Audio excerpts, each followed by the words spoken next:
Hello बच्चों, आज हम पढ़ेंगे संधि। संधि किसे कहते हैं? दो वर्णों के मेल को संधि कहते हैं। संधि मतलब होता है मेल ना। दो वर्णों के मेल को संधि कहते हैं। जैसे विद्या धन आलय, क्या हो गया? विद्यालय। संधि को तोड़ना विच्छेद कहलाता है और उसको जोड़ना क्या कहलाता है? मेल कहलाता है। तो संधि तीन प्रकार की होती है। संधि कितने प्रकार की होती है? संधि तीन प्रकार की होती हैं। स्वर संधि, व्यंजन संधि और विसर्ग संधि। तो समझे बच्चों कि संधि किसे कहते हैं? दो वर्णों के मेल को संधि कहते हैं। अब वर्ण कौन से? जैसे एक वर्ण ये है और एक वर्ण ये है। जब हम इसको तोड़ा है, ये विच्छेद है, और इसको मिलाएंगे तो ये मेल हो गए। अब जब ये वर्ण और ये वर्ण मिला, यहाँ मेल हुआ, तो यही संधि कहलाता है। संधि कितने प्रकार की होती है? संधि तीन प्रकार की होती है। कौन कौन सी? स्वर संधि, व्यंजन संधि और विसर्ग संधि। कौन कौन सी संधियां होती हैं? स्वर संधि, व्यंजन संधि और विसर्ग संधि। पहले पढ़ेंगे स्वर संधि की परिभाषा। स्वर संधि जब दो स्वर वर्णों के मेल से विकार या परिवर्तन होता है तब स्वर संधि होती है। मतलब कि दो स्वर वर्ण यानी जब हम उसको विच्छेद करेंगे तो विच्छेद के पहले भी स्वर हो और विच्छेद के बाद भी स्वर हो, वो स्वर संधि कहलाती है। स्वर संधि के 5 भेद होते हैं। स्वर संधि के कितने भेद होते हैं? 5 भेद होते हैं। दीर्घ स्वर संधि, गुण स्वर संधि, यड़ स्वर संधि, वृद्धि स्वर संधि और अयादि स्वर संधि। सबसे पहले पढ़ेंगे हम दीर्घ स्वर संधि। दीर्घ स्वर संधि में क्या आता है? छोटा आ, बड़ी ई, छोटा ऊ, रिर, बड़ा आ, छोटी ई, बड़ा ऊ के बाद समान स्वर। यानी जब हम विच्छेद करेंगे तो जो धन का निशान आता है उसके पहले भी स्वर हो और उसके बाद भी स्वर हो, और जब इन दोनों का मेल होता है तो वो दीर्घ हो जाता है। इधर हस्व हो, हस्व मतलब होता है छोटा, दीर्घ मतलब होता है बड़ा। इधर हस्व हो या दीर्घ हो, यानी छोटा हो या बड़ा हो, इधर छोटा हो या बड़ा हो, लेकिन जब इन दोनों का मेल होता है तो यहाँ बड़ा ही बनता है। तो इसे ही हम दीर्घ स्वर संधि कहते हैं। जब इनका मेल होता है, जैसे और ये कैसे हो? समान स्वर हो। समान स्वर से मतलब है कि इस तरफ छोटा आ है और इस तरफ बड़ा आ है। मतलब छोटा आ बड़ा आ का मेल, चाहे छोटा आ इधर हो चाहे छोटा आ इधर हो, चाहे बड़ा आ इधर हो चाहे बड़ा आ, मतलब छोटा और बड़ा का ही मेल होना चाहिए, वही दीर्घ होकर बड़ा आ हो जाता है। जैसे परम धन आनंद, क्या हो गया? परमानंद। अब इसमें परम में हर वर्ण में आ छिपा रहता है। जैसे ये मावी, माँ हलंत वाला प्लस आ मिलकर बना है, तो इसमें भी आ छिपा है। तो ये आ और ये बड़ा आ जब मिलते हैं तो बड़ा बन जाता है। तो क्या हो गया? परम धन आनंद। क्या हो गया? परमानंद। अब यहाँ परम धन आत्मा, क्या हो गया? परमात्मा। महाधन आशय, महाशय। अब सब में देखो इधर आ छुपा हुआ है, अब इसमें छोटा आ है, इधर बड़ा आ है, तो बड़ा हो गया। यहाँ बड़ा आ बड़ा मिलकर बड़ा आ हो गया। अब यहाँ देखिए कप्पी धन इंद्र, क्या हो गया? कपींद्र। यानी इधर छोटी ई है इधर छोटी ई है, तो दोनों मिलकर बड़ी ई हो गए। इधर बड़ी ई है इधर बड़ी ई है, दोनों मिलकर बड़ी ई हो गए।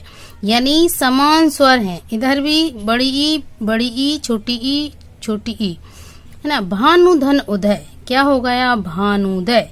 यानी छोटा ऊ और छोटा ऊ मिलकर क्या हो गया? बड़ा ऊ। तो इस तरह आप समझे कि समान स्वरों का जब मेल होता है तो वो दीर्घ हो जाते हैं, चाहे वह छोटे और बड़े का मेल हो या बड़े और छोटे का मेल हो, तो वो कहलाती है दीर्घ स्वर संधि। अब हम पढ़ेंगे गुण स्वर संधि। कौन सी संधि पढ़ेंगे? गुण स्वर संधि। अब गुण स्वर संधि में छोटा आ बड़ा आ के बाद छोटी ई छोटा ऊ ऋ बड़ा आ बड़ी ई बड़ा ऊ आते हैं तो ए ओ अर हो जाते हैं। यानी छोटा आ बड़ा आ का मेल छोटी ई छोटा ऊ ऋ से होता है तो वो एक ही मात्रा में परिवर्तित हो जाता है। जैसे दिन धन ईश, अब इसमें आ छिपा है और ये बड़ी ई है तो दोनों मिलकर क्या हो गए? ए हो गए। हाँ, अब यहाँ पर हम महाधन इंद्र, अब क्या हो गया? महा, इसमें बड़ा आ है और ये छोटी ई है तो दोनों मिलकर क्या हो गए? महेंद्र, एक ही मात्रा। गण धन ईश गणेश, पर धन उपकार परोपकार, अब इसमें आ है और ये ऊ है तो दोनों आ और ऊ मिलकर क्या हो गए? ओ हो गए। महाधन ऋषि, आ और ऋ मिलकर अर हो गए। तो इस तरह गुण स्वर संधि में क्या देखेंगे हम कि ए और ओ की मात्रा वाले, ए और ओ की मात्रा जिन शब्दों में लगी है वो गुण स्वर संधि के उदाहरण हैं। तो पहचानने का दीर्घ संधि में समान स्वर आते हैं, विच्छेद करने के बाद इस तरफ भी स्वर और इस तरफ भी स्वर समान स्वर तो वो दीर्घ हो गए। गुण स्वर संधि में छोटा आ बड़ा आ के बाद यानी जब विच्छेद करेंगे तो धन के इस साइड से छोटा आ बड़ा आ आते हैं और इस साइड छोटी बड़ी छोटा ऊ और बड़ा छोटा ऊ ऋ आदि आते हैं तो वो ए ओ अर हो जाते हैं। तो ये क्या कहलाएगी? गुण स्वर संधि कहलाएगी। अब हम पढ़ेंगे यड़ स्वर संधि। यड़ स्वर संधि में क्या होता है कि छोटी ई छोटा ऊ ऋ के बाद असमान स्वर आए तो या रा वा हो जाते हैं। क्या हो जाते हैं? या रा वा हो जाते हैं। यानी विच्छेद के बाद छोटी ई छोटा ऊ ऋ के बाद असमान यानी इससे भिन्न कोई अन्य स्वर आए तो या रा वा हो जाता है। जैसे प्रतिधन एक, अब इसमें छोटी ई है जो छोटी की मात्रा लगी है और इधर ए है, असमान स्वर है तो ये या हो गया। क्या हो गया? या। अब यहाँ क्या होगा? प्रतिधन एक प्रत्येक, इति धन आदि, अब यहाँ पे ई है और यहाँ आ है तो क्या हो गया? या हो गया। इति धन आदि इत्यादि, अनुधन आए अन्वय, अब यहाँ ऊ और आ मिलकर वा हो गए। सुधन आगत, क्या हो गया? स्वागत, ऊ और आ मिलकर क्या हो गए? वा हो गए। मात्र धन आज्ञा मात्र आज्ञा, तो यहाँ अर हो गया। तो यड़ स्वर संधि की क्या पहचान है कि इसमें या वा रा हो जाता है, या वा रा हो जाता है। अब हम पढ़ेंगे वृद्धि स्वर संधि।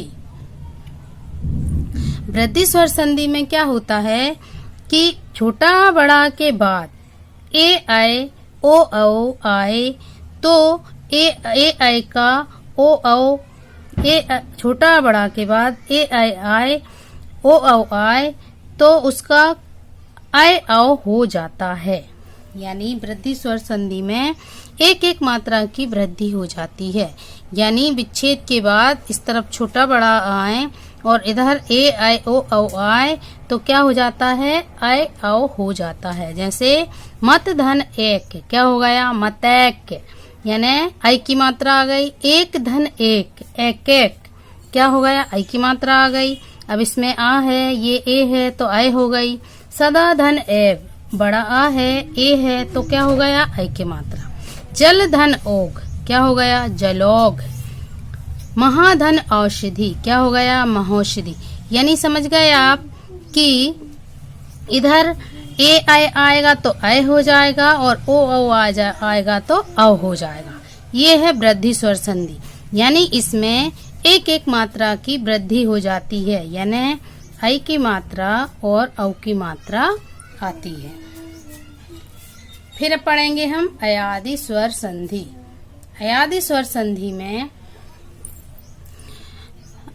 ए आए ओ औ के बाद कोई स्वर आए तो ए का आय का आय, ओ का अब, औ का आब हो जाता है। यानी विच्छेद के बाद धन के पहले क्या आए? ए आए ओ औ आए और बाद में कोई भिन्न स्वर आए, इनसे कोई अलग स्वर आए, तो ए आए, ए का आए, आई का आय, ओ का अब, औ का आब हो जाता है। जैसे ने धन अन्न नयन, ने धन अति ने अति, गे धन अक गायक, नय धन अक नायक, भो धन अन्न भवन, पौ धन अक पावक और पौ धन अन्न पावन। तो ये है आयादी स्वर संधि। तो स्वर संधि के कितने भेद पढ़े हैं अपन ने? 5 भेद पढ़े। स्वर संधि के कितने भेद होते हैं? 5 भेद होते हैं। कौन कौन से? सबसे पहले अपन ने पढ़ा था दीर्घ स्वर संधि, जिसमें 2 समान स्वर आते हैं जो दीर्घ हो जाते हैं। फिर हमने पढ़ा गुण स्वर संधि, जिसमें ए और ओ की मात्रा आती है। फिर हमने पढ़ा यड़ स्वर संधि, जिसमें या वारा हो जाते हैं। फिर हमने पढ़ी वृद्धि स्वर संधि, जिसमें अय और औ की मात्रा आती है। फिर हमने पढ़ा अयादि स्वर संधि, जिसका अय आय अब आप हो जाता है, यानी ए हो तो अय हो तो आय, ओ हो तो अब और आओ हो तो आव हो जाता है।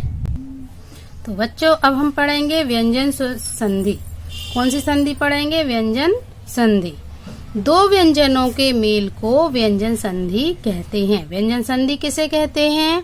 2 व्यंजनों के मेल को व्यंजन संधि कहते हैं। जैसे सत धन जन, क्या हो गया? सज्जन। जगत धन नाथ, क्या हो गया? जगन्नाथ। तद धन लीन, तल्लीन। उद धन लेख, उल्लेख। यानी अब व्यंजन कैसे? हमने जैसे कहा था कि हर वर्ण में आ छुपा है, अब इसमें आ नहीं है तो इसका मतलब क्या हो गया? ये व्यंजन हो गया, तो इसमें हलंत लग गया। व्यंजन संधि में हमेशा हलंत आता है। जैसे सत धन जन, सत धन जन, और ये इसका आधा हो जाता है सज्जन। उस जो वर्ण पहले के बाद वाला आधे के बाद वाला होता है, उसी का आधा हो जाता है। जगत धन नाथ, जगन्नाथ। अब इसमें ना है तो ये छोटा ना होगा, इसमें जाता तो ये आधा जा हो गया। तत् धन लीन, क्या हो गया? तल्लीन। जैसे ये ला है तो ये आधा ला हो गया। उत धन लेख, उल्लेख। तो ये हो गया व्यंजन संधि। अब हम पढ़ेंगे विसर्ग संधि।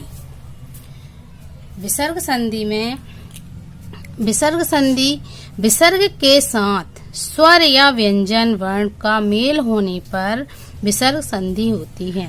यानी विसर्ग के साथ स्वर या व्यंजन वर्ण का मेल हो, उसी के को क्या कहते हैं? विसर्ग संधि कहते हैं। जैसे निहि धन छल, निश्छल। निहि धन रस, नीरस। निहि धन गुण, निर्गुण। मनहा धन रथ, मनोरथ। मनहा धन भाव, मनोभाव। तो जिस भी वर्ण में विसर्ग लगे रहते हैं, जिस अक्षर में विसर्ग लगे रहते हैं, वो विसर्ग संधि कहलाती है। तो बच्चों आज हमने क्या सीखा कि संधि किसे कहते हैं? 2 वर्णों के मेल को संधि कहते हैं। संधि कितने प्रकार की होती है? संधि 3 प्रकार की होती है, स्वर संधि, व्यंजन संधि और विसर्ग संधि। स्वर संधि के भी 5 भेद होते हैं। कौन कौन से? दीर्घ स्वर संधि, गुण स्वर संधि, यड़ स्वर संधि, वृद्धि स्वर संधि और अयादि स्वर संधि। फिर हमने पढ़ा व्यंजन संधि किसे कहते हैं? 2 व्यंजनों के मेल को व्यंजन संधि कहते हैं। विसर्ग संधि किसे कहते हैं? विसर्ग के साथ स्वर या व्यंजन वर्ण का मेल होने पर विसर्ग संधि होती है।